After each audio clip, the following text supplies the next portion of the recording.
Hello दोस्तों, welcome back to my channel. I am Jeet Sinha and in today's video we are going to discuss abolition of untouchability and titles. So, abolition of untouchability is given in Article 17. Article 17 abolishes untouchability and its practice in any form. So untouchability is not defined anywhere in our constitution or any book of law.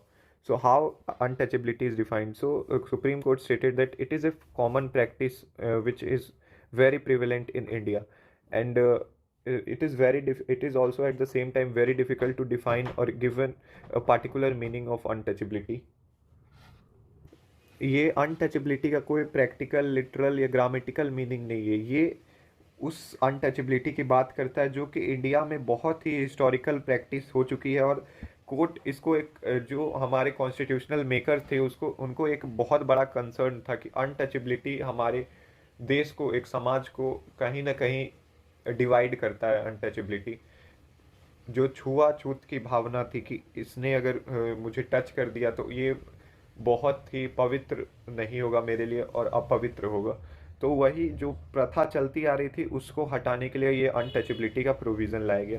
तो article 17 और 15 clause 2 ऐसे protect an individual, ऐसे दो provision है जो कि किसी एक इंडिविजुअल को प्राइवेट पर्सन के एक्शन, डिस्क्रिमिनेटरी कंडक्ट से भी बचाते हैं।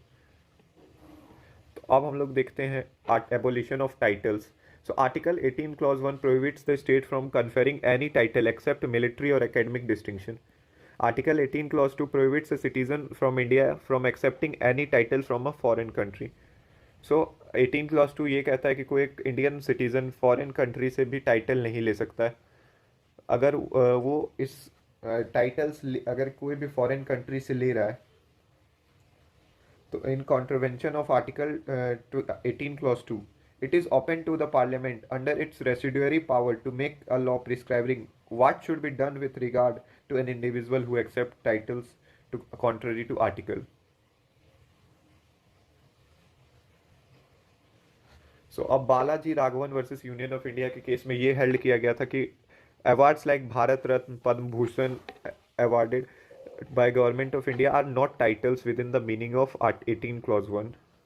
सो ये जो अवार्ड, पद्म भूषण, भारत रत्न ये सब दिए जाते हैं, ये कोई टाइटल्स नहीं है और ना कि ये टाइटल के मीनिंग में आते।